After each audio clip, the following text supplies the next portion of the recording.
En primer lugar, yo quería agradecer a Janssen la oportunidad que me ha dado de poder estar compartiendo este día con todos vosotros y espero que veáis bien la presentación y yo voy a hablar un poco del papel de la inmunoterapia en el tratamiento del mieloma desde lo que ya usamos ahora, tanto en primera línea como en recaída, hasta lo que va a venir, si todo va bien, en un futuro no muy lejano. Estos son mis conflictos de intereses y en esta presentación voy a hablar de información off-label, porque voy a hablar de CAR-Ts, voy a hablar de biespecíficos, es una charla académica y por supuesto, que remitirse a las aprobaciones en cada país y demás para el uso de los fármacos que aquí vamos a discutir, ¿no? Estos son mis conflictos de intereses, como ya he dicho antes. Y el mieloma, igual que muchas otras enfermedades hematológicas y no hematológicas, es una neoplasia en la que el sistema inmune tiene un papel fundamental, tanto en la evolución de la enfermedad como veremos ahora también en el tratamiento, ¿no? Y sabemos que hay distintos mecanismos de evasión inmune que la célula plasmática pone en marcha para poder crecer, ¿no? Y entre estos mecanismos pues está la alteración de la respuesta T halogénica, hay un ratio TH1-TH2 anómalo, una disminución de los linfocitos TCD4 positivos, por supuesto hay una alteración de la diferenciación B y de la respuesta celular B, no olvidemos que la célula plasmática es un linfocito B maduro. Hay también una reducción en la expresión de los antígenos tumorales y también en la expresión de moléculas de HLA que se necesitan para la presentación de estos antígenos y esto también abunda más en esa respuesta inadecuada de linfocitos T y una coestimulación inadecuada y luego también, esto está muy descrito también, una expresión aumentada de ligandos que tienen una función inhibitoria como puede ser PDL1 y un reclutamiento en la médula tumoral de poblaciones inmunosupresoras como pueden ser las células T reguladoras o las células mieloides supresoras, ¿no? Y con esto en mente, pues hay toda una serie de estrategias terapéuticas que se orientan a intentar superar algunas de estas limitaciones. ¿Y por qué sabemos que el sistema inmune es importante para el mieloma, ¿no? Y tenemos datos a día de hoy indirectos, aunque esto es un campo que está en constante evolución, y estos son datos del estudio Kiredex, que es un ensayo clínico fase 3 que fue desarrollado por el Grupo Español de Mieloma, en el que se evaluó el tratamiento precoz con lenalidomida y dexametasona en el contexto del mieloma quiescente de alto riesgo. Y como veis aquí, ya los pacientes, basalmente los que tenían un smoldering de alto riesgo, tenían una alteración en el perfil inmune, fundamentalmente caracterizado por una disminución en la expresión de moléculas activadoras y de moléculas TH1 y de moléculas de proliferación en las distintas subpoblaciones de células inmunes. Y lo más interesante es que cuando estos pacientes se sometían al tratamiento con lenalidomida y dexametasona, este perfil inmunológico cambiaba y había un cambio en ese fenotipo de las células T y de la NK, aumentando los marcadores de activación y las células T, etcétera, ¿no? Lo que además de esto unido al hecho de que el tratamiento precoz con lenalidomida y dexametasona se asociaba a una ventaja en supervivencia libre de progresión y en supervivencia global en estos pacientes, pues orienta a pensar que el sistema inmune tiene un rol importante en la progresión y en la supervivencia de los pacientes. Y en esta misma línea, y esto también son datos del Grupo Español de Mieloma, evaluados de forma retrospectiva en una cohorte de pacientes largos supervivientes que están vivos más allá de 10 años, tratados en los protocolos antiguos del Grupo Español, pues vemos que estos pacientes también se caracterizan por tener, entre comillas, un perfil inmune distinto que se caracteriza porque tienen un sistema más activo con un mayor número de células T, NK y B efectoras y una disminución de las células de los linfocitos T reguladores, es decir, una disminución de las poblaciones inmunosupresoras, lo que confiere teóricamente una mejor vigilancia inmune. Y esto también se vio que era diferencial en aquellos pacientes largos supervivientes frente a los pacientes que habían recaído o fallecido anteriormente. De nuevo, insistiendo en este papel del sistema inmune. Y estos son datos que también son muy interesantes y el Grupo Español de Mieloma también ha insistido mucho en este concepto, ¿no? Y es que sabemos y lo repetimos hasta la saciedad la importancia que es alcanzar la enfermedad mínima residual negativa y cómo esto se asocia a un mejor pronóstico de la enfermedad. Y utilizando esta misma tecnología, o sea, la tecnología de esta citometría ay, perdón, que he dejado de compartir la pantalla, ¿no? Por error. ¿O estáis viendo la presentación?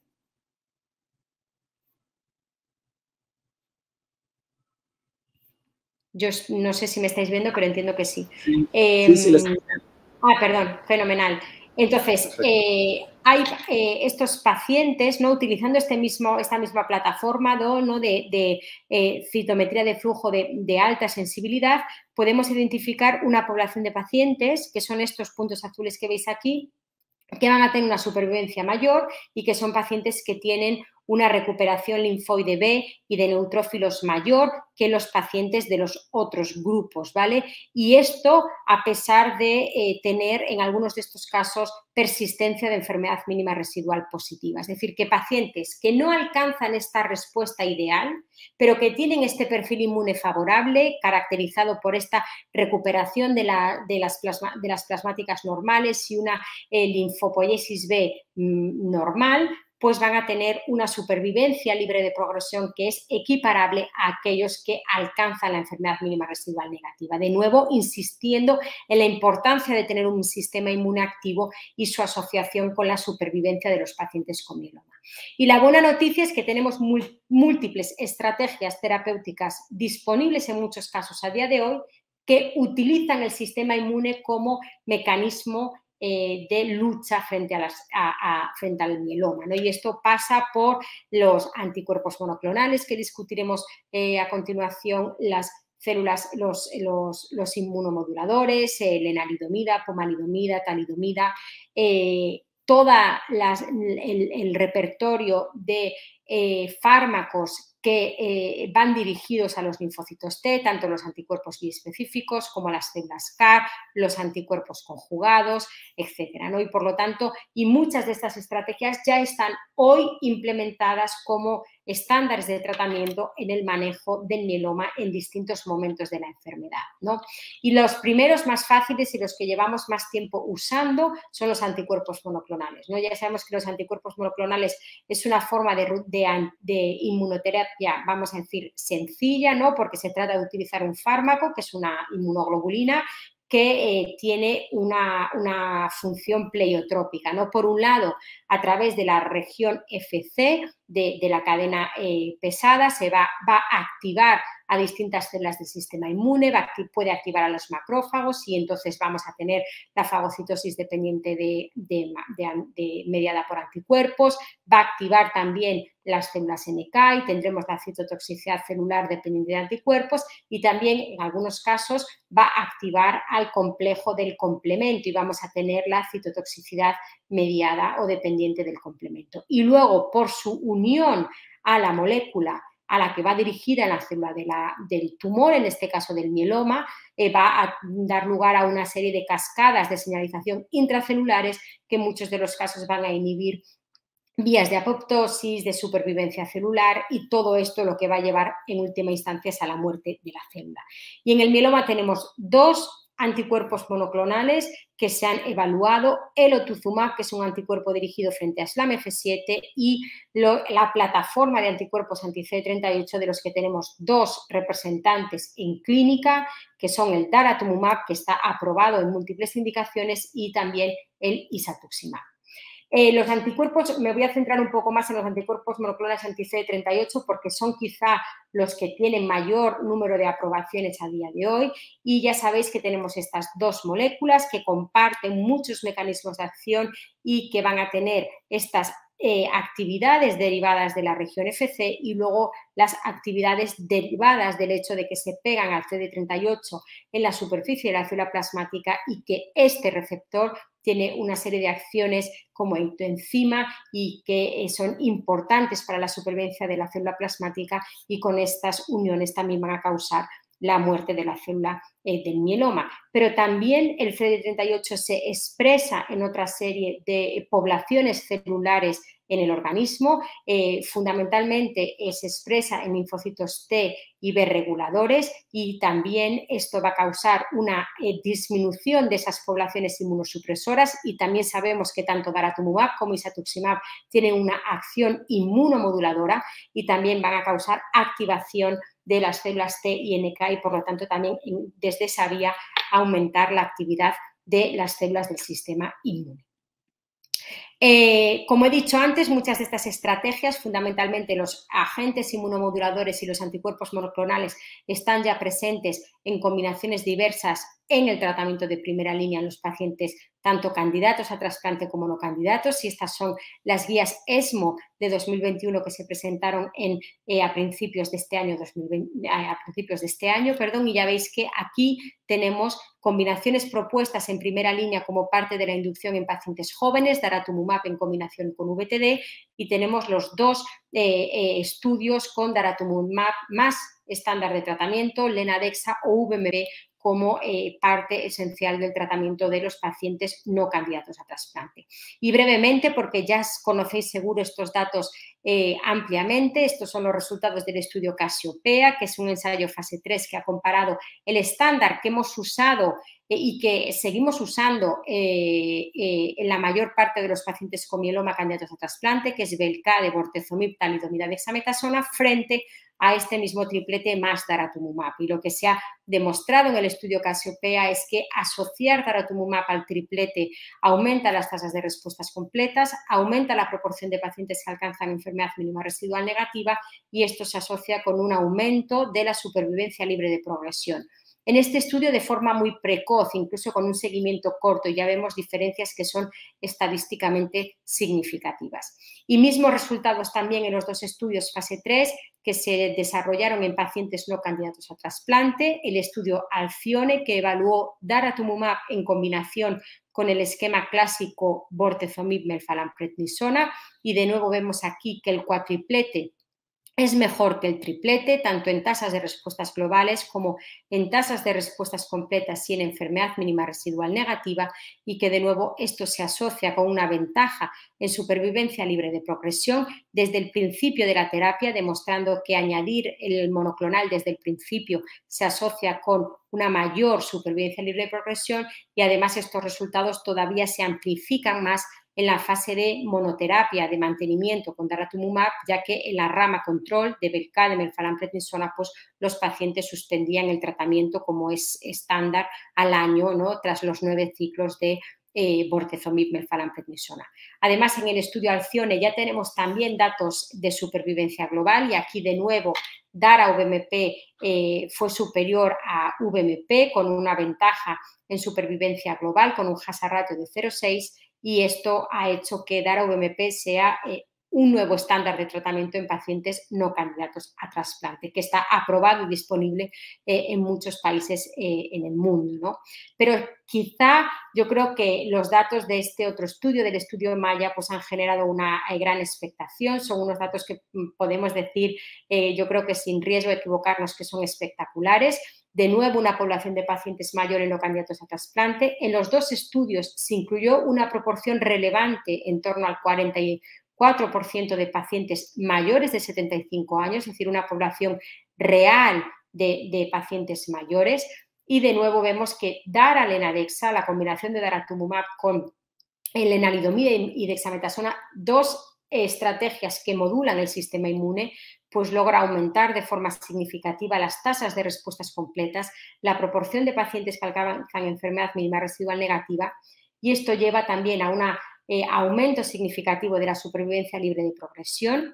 en cifras que nunca habíamos visto en una población de pacientes no candidatos a trasplante, con una mediana que todavía no está alcanzada en un seguimiento que ya se acerca a los 60 meses, con una mediana de seguimiento en la última actualización de 56,4 meses. La mediana de supervivencia libre de progresión para la rama control, Lenadexa continuo, también es muy buena, 34,4 meses, lo que refleja también que hemos aprendido a usar estos fármacos, y también refleja, a mi modo de ver, como la inmunomodulación continuada, a pesar de que las tasas de respuestas no son tan distintas a las que vemos en el estudio Alcione, esta inmunomodulación continuada pues realmente es importante en los pacientes con mieloma. El estudio Maya también sabéis que ha demostrado superioridad en términos de supervivencia global, con un hazard ratio de 0,68 y una reducción del riesgo de muerte del 32% para esta población de pacientes no candidatos a trasplante.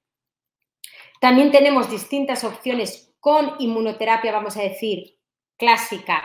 en las recaídas precoces, y esto de nuevo es una foto de las guías ESMO, y esta es mi aproximación particular para un poco simplificar esta sopa de letras que hemos visto en la anterior diapositiva. Y aunque sabemos que la elección del tratamiento en el momento de la recaída pues va a estar determinado por factores relacionados con el paciente, factores relacionados con la enfermedad.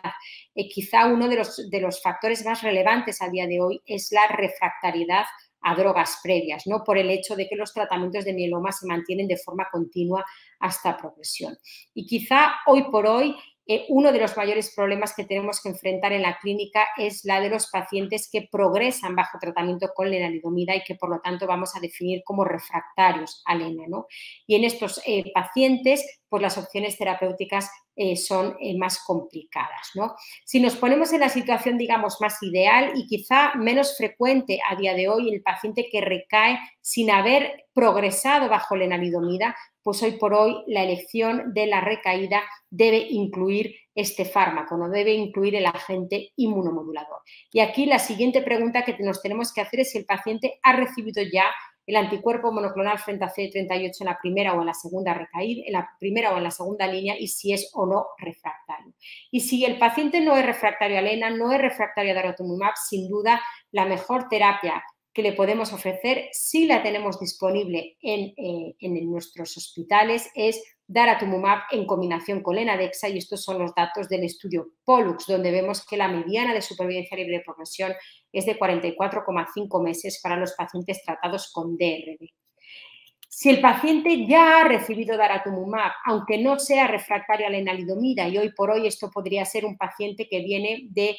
hacer un mantenimiento con DARA en el estudio Casiopea, o que es un paciente que viene de hacer una segunda línea, por ejemplo, con daratumumab belcadedexa y que progresa en la fase de DARA de mantenimiento, pues, y que no ha recibido anteriormente lenalidomida o la ha recibido durante un tiempo finito y no es refractario. Pues quizá la mejor opción en este escenario sería la combinación de KRD, carfilzomib, lenalidomida, dexametasona, datos del estudio ASPIRE, donde la mediana de PFS para esta tripleta alcanzó los 26,1 meses. Pero cada vez más la población de pacientes que vemos en la consulta es la de pacientes refractarios a lenalidomida tras primera línea o tras segunda línea, porque este fármaco se administra de forma continua hasta progresión. Y aquí de nuevo nos tenemos que volver a hacer la pregunta de si el paciente ha sido o no expuesto o es refractario a daratumumab, y si el paciente no es refractario a daratumumab, pues las opciones que hoy por hoy ofrecen una mejor respuesta son las que llevan este anticuerpo monoclonal en combinación, idealmente con inhibidores del proteasoma de segunda generación o pomalidomida. Y por ser los estudios más recientes y quizá algo menos conocidos, me voy a centrar en los dos estudios que llevan carfilzomib dexa más el anticuerpo monoclonal, y también en el estudio de daracomadexa. Aquí veis un resumen del estudio Candor, un ensayo fase 3 que en pacientes en recaídas precoces entre 1 y 3 líneas previas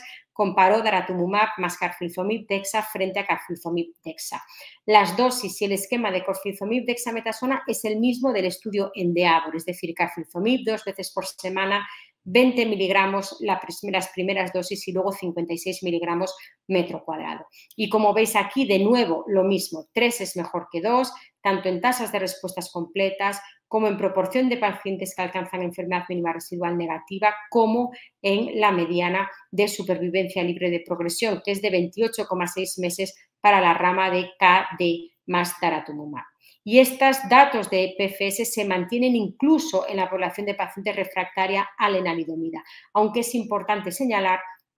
que la proporción de pacientes de esas características incluidas en el estudio Candor fue solo de 1/3, ¿vale?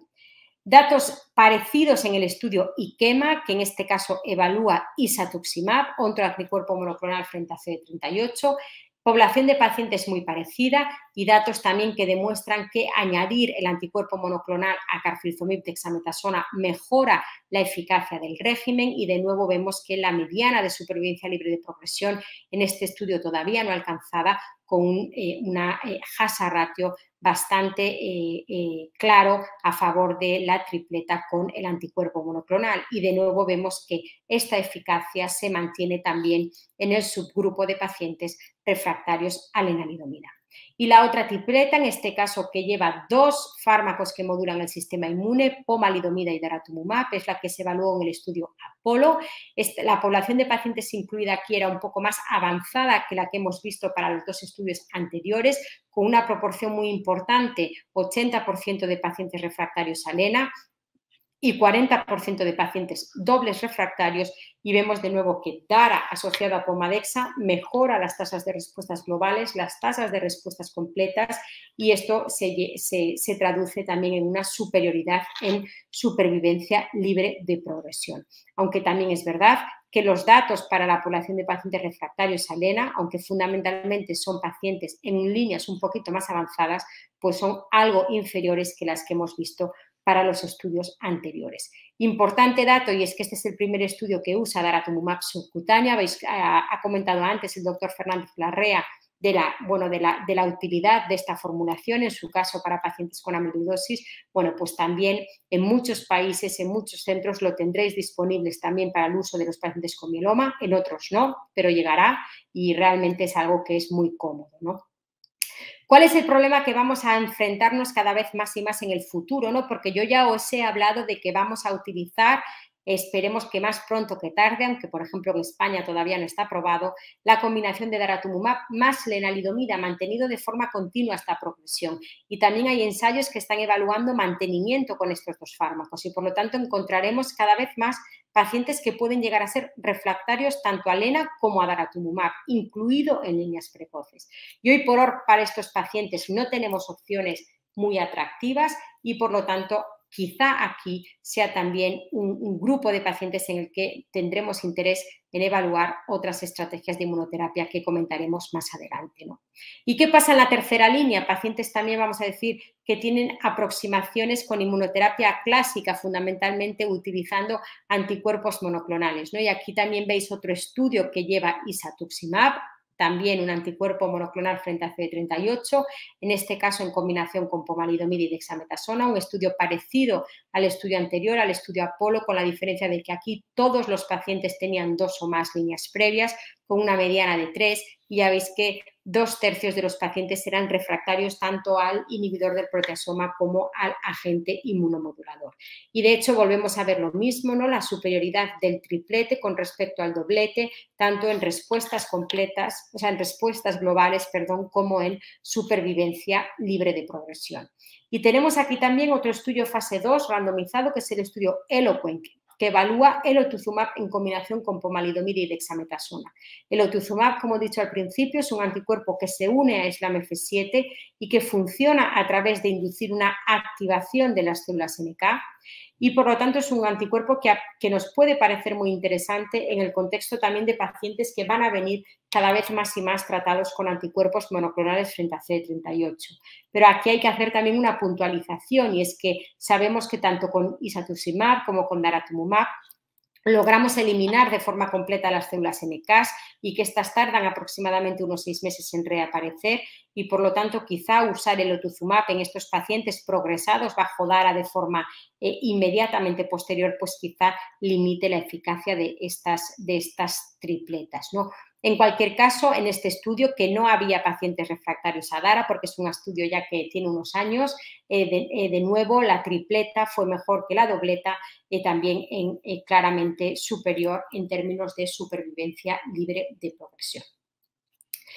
Hemos hablado de los pacientes refractarios a lena, hemos hablado de los pacientes dobles refractarios, pero el problema que tenemos ahora y que tendremos cada vez más entre las manos es en los pacientes que llamamos triples expuestos o incluso triples refractarios, que son los pacientes que ya han agotado las 3 clases fundamentales de fármacos que utilizamos para el manejo del mieloma, los inhibidores del proteasoma, los IMiDs y los anticuerpos monoclonales frente a CD38, ¿no? Y sabemos que estos pacientes tienen una supervivencia muy corta, con una mediana de supervivencia global de solo 9,3 meses y, por lo tanto, necesitamos nuevas estrategias terapéuticas para estos pacientes. Y aquí se abre toda una serie de nuevas opciones, muchas de ellas dirigidas ¿no? con fármacos de inmunoterapia, y yo voy a hablar brevemente de algunos de los que tienen pues, como más futuro, que se están ya desarrollando en ensayos clínicos de fases más avanzadas. Vamos a empezar primero por los nuevos IMiDs, ¿vale? Que ahora se llaman CELMoDs, Cereblon Modulating Agents, y ya sabéis que hay dos nuevos candidatos, ¿no? Hemos tenido la POMA y ahora vamos a tener una cuarta y una quinta generación. Esta primera es iberdomida,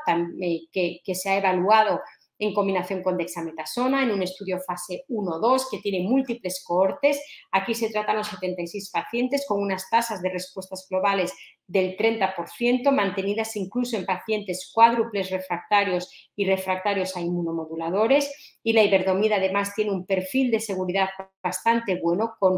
siendo la neutropenia el principal evento adverso, y este fármaco se está testando ya en combinación con DARA, con Velcade, con carfilzomib, e incluso se están empezando a lanzar ya ensayos en primera línea, sustituyendo incluso la lenalidomida. El otro CELMoD que está en desarrollo es este que veis aquí, el CC92-480, también en este caso en combinación con dexametasona, a la dosis recomendada para el fase 2, aquí todavía poquitos pacientes tratados, 54% de respuestas globales. Estos dos CELMoDs, tanto la iberdomida como el CC92-480, se diferencian de la lena y de la POMA en que tienen una actividad inmunomoduladora muchísimo más potente que los IMiDs anteriores, y esto también es algo que es muy interesante.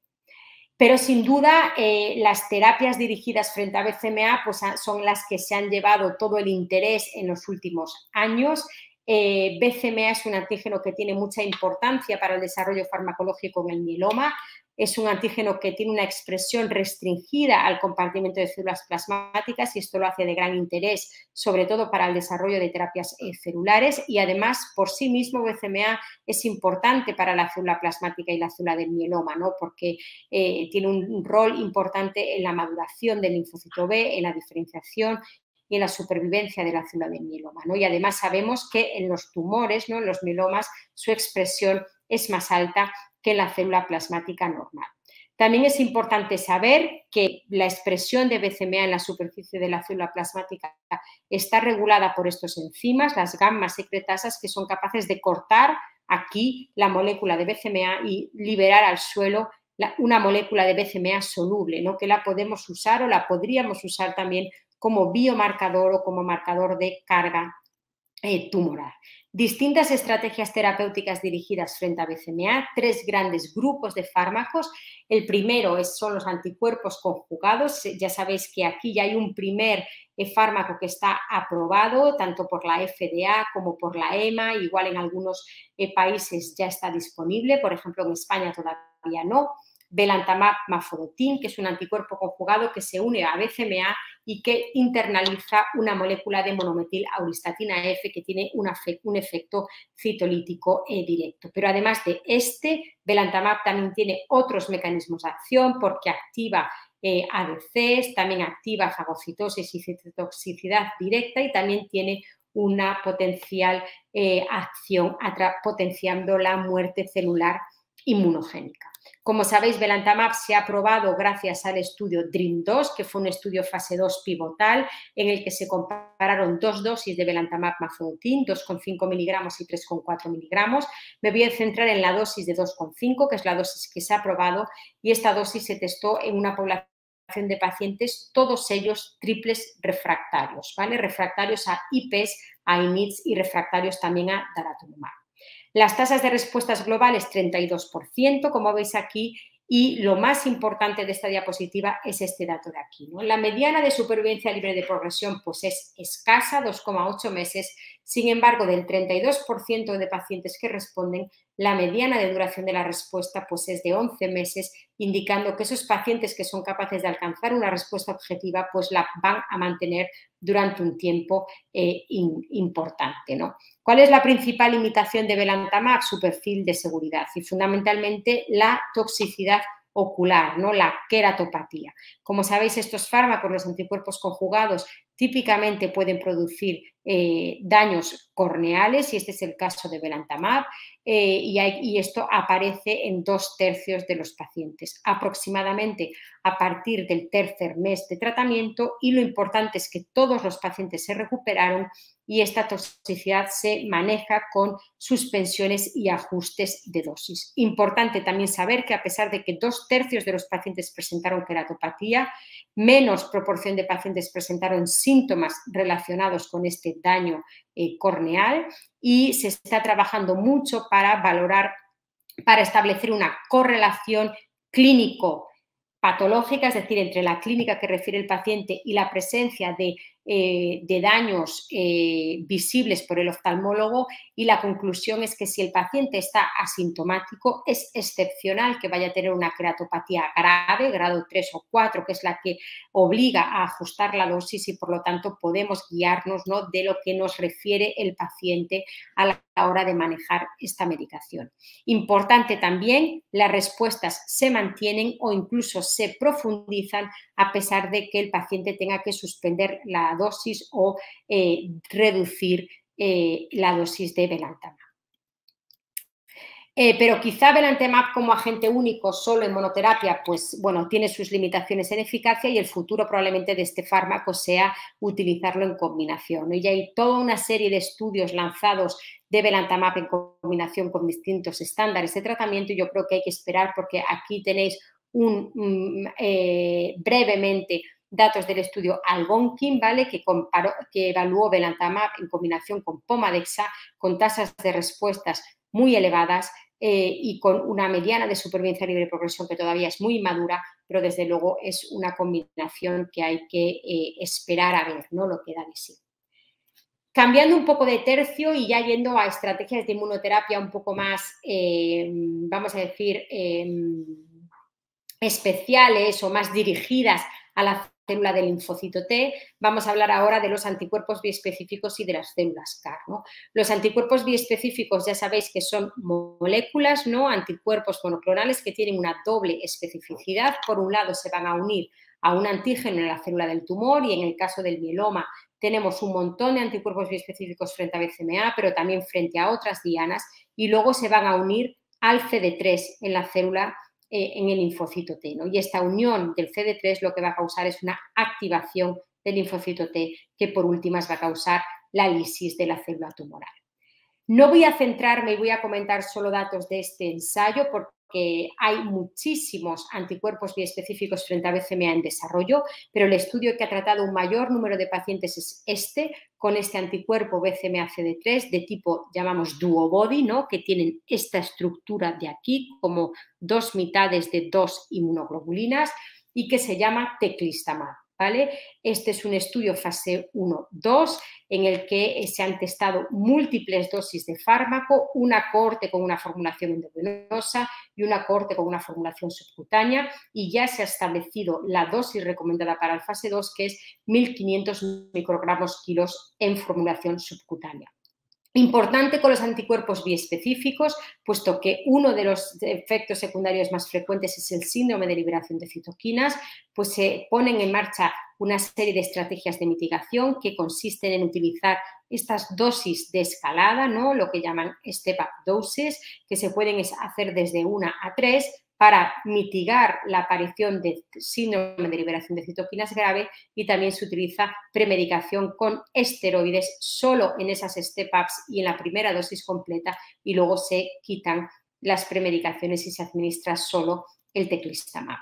En este estudio fase 1-2 se han tratado en total 157 pacientes con una mediana de 6 líneas previas, la mayor parte triples refractarios. A las dosis más activas endovenosas, que son las cohortes que se empezaron a tratar antes, las tasas de respuestas globales llegan hasta el 69% y a la dosis recomendada para el fase 2 está de 1.500 microgramos kilo, 65% de respuestas globales, 40% de pacientes que alcanzan al menos una respuesta completa.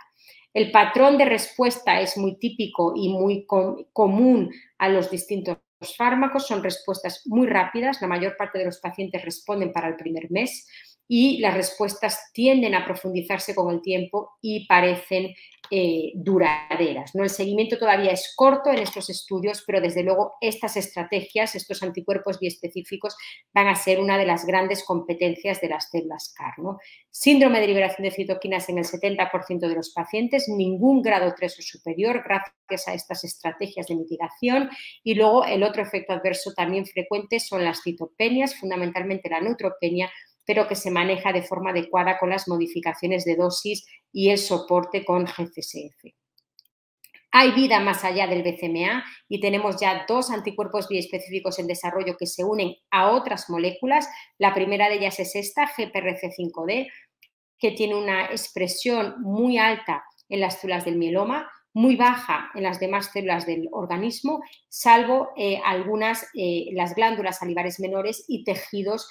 derivados de los queratinocitos, lo que explica también algunas de sus perfiles de toxicidad. Talquetamab también es un duobody, es la misma plataforma que teclistamab, también es un ensayo fase 1-2, donde se ha tratado también un número elevado de pacientes y donde también hemos llegado a establecer ya una dosis recomendada para el fase 2, que es esta que veis aquí, 405 microgramos kilo, y de nuevo veis que las tasas de respuestas globales son elevadas, cercanas al 70%, y también las respuestas son profundas, ¿no? Mismo patrón, respuestas rápidas que mejoran con el tiempo y algunas de ellas muy duraderas, aunque el seguimiento, insistimos, es corto. CRS similar, en este caso 54% de los pacientes, solo un 3% de los pacientes, un paciente de hecho tuvo un evento grado 3, los demás son todos grado 1 y 2, y luego lo que hay que tener en cuenta con talquetamab, por esta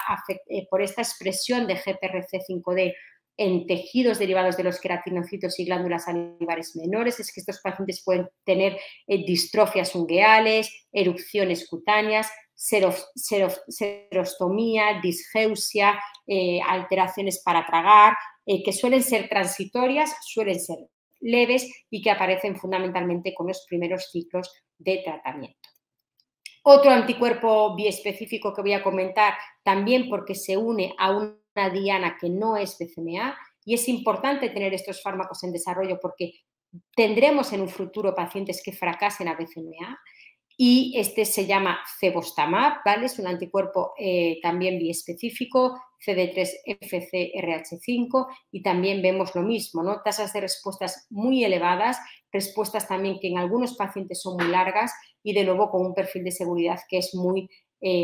favorable, con el CRS como evento más frecuente, pero también en general grados 1 y 2. Y pasamos ya al apasionante mundo de las células CAR-T y aquí yo solo voy a comentar los datos de 2 ensayos clínicos que son los que han tratado un mayor número de pacientes y que son los 2 CARs que tendremos probablemente más próximamente aprobados y disponibles en nuestros países, ¿no? Voy a empezar por el que se va a aprobar más tarde, ¿vale? Que es este estudio CARTITUDE-1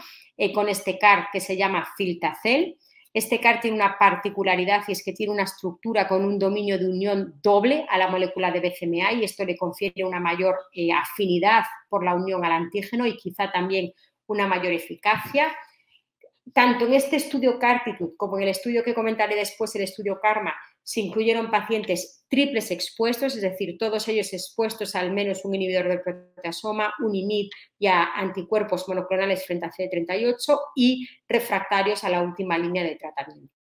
Esquema estándar para los ensayos de CAR-T es una primera fase de screening seguida por la aféresis, ¿no? Terapia puente a discreción del investigador en función del requerimiento clínico del enfermo y luego linfodeplección estándar con ciclofosfamida y fludarabina 3 días, 2 días de lavado y la infusión en el día 1. La diferencia aquí es la dosis, 0,75 millones de células CAR T viables por kilo de peso de receptor en el caso de Cilta-Cel, y veremos más adelante la dosis con Ide-Cel, con el CAR evaluado en el estudio KARMA. Aquí son los datos del estudio CARTITUDE-1, 97 pacientes infundidos con una mediana de 6 líneas previas, 87% de ellos triples refractarios, y ya veis que las tasas de respuestas globales son espectaculares, 98%, y más aún, más espectaculares si cabe todavía, las tasas de respuestas completas estrictas, ¿no? Ya veis que el 80,4% de los pacientes con 6 o más, o sea, muchas líneas previas, alcanzaron una respuesta completa estricta. Y muchos de estos pacientes también tenían enfermedad mínima residual negativa. La mediana de supervivencia libre de progresión es de 22,8 meses, aunque hay que tener en cuenta que muchos de estos pacientes están censurados al último seguimiento y, por lo tanto, esta curva va a madurar y probablemente va a mejorar. Y la mediana de supervivencia global todavía no se ha alcanzado, y la supervivencia global a los 18 meses fue de 81%. En cuanto al perfil de seguridad, bastante similar el de los dos productos, ¿vale? CRS y citopenias, los dos eventos adversos más frecuentes. En el caso de Cilta-Cel, el síndrome de liberación de citoquinas, que aparece en el 95% de los pacientes, es fundamentalmente grado 1 y 2 y aparece alrededor del 7º día post-infusión, ¿vale? Es una aparición tardía. En cuanto a la neurotoxicidad, solo un 20% de los pacientes presentó alguna neurotoxicidad, en su mayor parte de tipo ICANS, ¿vale? Este cuadro encefalopático agudo que aparece en el contexto del síndrome de liberación de citoquinas, aunque hay que señalar que 12 pacientes desarrollaron otras neurotoxicidades, 6 de estos 12 cuadros neurológicos abigarrados consistentes en trastornos del movimiento con cuadros parkinsonianos y alteraciones cognitivas, que en algunos de estos pacientes no se han recuperado y, bueno, no se desconoce el mecanismo concreto por el que esto ocurre. Parece que hay una expresión, aunque de baja intensidad, de BCMA en el núcleo caudado, y que eso puede explicar estos daños neurológicos, que además se caracterizan porque son de aparición tardía, o sea, más allá del primer mes. En cuanto a las citopenias, la más frecuente es la neutropenia y típicamente es grado 3 o superior, y luego también anemia y sobre todo trombopenias, también grados 3 o superior en una proporción importante de pacientes. Estas citopenias en general se resuelven aproximadamente alrededor del primer mes, aunque hay algunos pocos pacientes que pueden mantenerse citopénicos más allá de esta fecha. Segundo estudio que voy a comentar, el estudio KARMA, ¿vale? Que evaluó Ide-Cel. Primera diferencia con el estudio CARTITUDE, la dosis, ¿vale? En este caso se testaron 3 dosis distintas, 150 millones, 300 millones y 450 millones, siendo la dosis diana, ¿vale? Y la dosis que se ha aprobado y que vamos a utilizar, la dosis de 450 millones. Me voy a centrar en esta dosis porque es la que vamos a utilizar y además es la más eficaz. Tasas de respuestas globales 81%, tasas de respuestas completas o respuestas completas estrictas 39%, respuestas rápidas alrededor del primer mes, y de nuevo la supervivencia libre de progresión es mayor en los pacientes que reciben las dosis más altas, 12,1 meses para los de 450 millones, y también es mayor para los pacientes que alcanzan las respuestas profundas, ¿vale? Alcanzar respuesta completa es importante en el contexto de la terapia CAR, y veis aquí que estos pacientes, su mediana de supervivencia libre de progresión es de 20,2 meses. Esta terapia es eficaz en las distintas subgrupos de pacientes, incluido pacientes que tienen alteraciones de alto riesgo, enfermedad extramedular, citogenética adversa, alta carga tumoral, pero es verdad que los pacientes que tienen un índice internacional revisado de 3 van peor que los pacientes que son RISS 1-2. Ya veis que la mediana de supervivencia libre de progresión es de solo 4,9 meses y parece que esto refleja pacientes con alta carga tumoral, muy proliferativos, con beta-2 microglobulinas muy altas, y que estos pacientes son difíciles a veces de manejar en el contexto de esta terapia CAR-T. En cuanto a la supervivencia global, en la última actualización que se presentó en EJA, la mediana de supervivencia global en todos los pacientes tratados, los 128 que se infundieron, fue de 25 meses, lo que es un salto cuantitativo muy relevante con respecto a esos 9 meses que comentábamos al principio de esos pacientes triples refractarios, ¿no?, que se analizaron en el estudio Mammoth, ¿no? Con lo cual estos son nuevos fármacos, o en este caso nuevas terapias celulares que van a cambiar muy probablemente el panorama del mieloma y que tenemos que aprender a manejar, ¿no? Y aquí tenemos la seguridad asociada con IDECEL, vemos un poco lo mismo, CRS muy frecuente en las dosis altas, 96% de los pacientes, pero en general grados 1 y 2. Y así como os decía antes que con Ciltacel el CRS aparecía aproximadamente alrededor del 7º día, aquí aparece el día de la infusión con una mediana de tiempo hasta la aparición de un día. La neurotoxicidad también menos frecuente, 20% de los pacientes, en general grado 1-2, y aquí no se han reportado por ahora ningún caso de pacientes que hayan presentado estos cuadros de alteraciones parkinsonianas o trastornos cognitivos. Y con esto yo termino.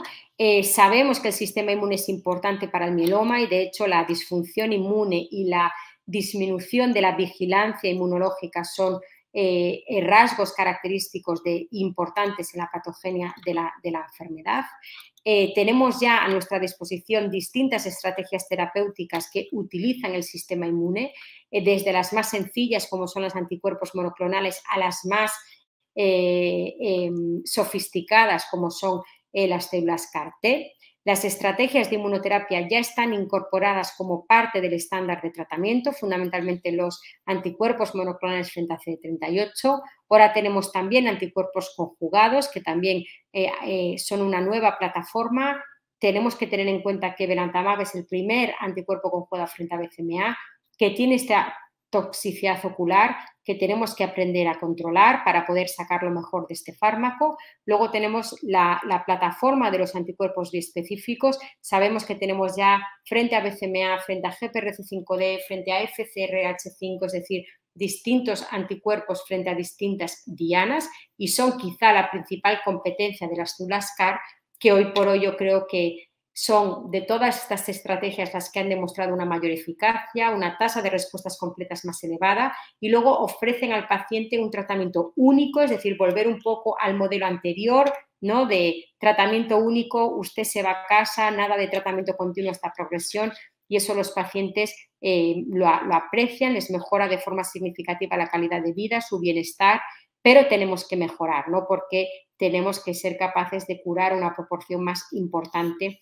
de pacientes. Y con esto yo termino y muchísimas gracias a todos por vuestra atención.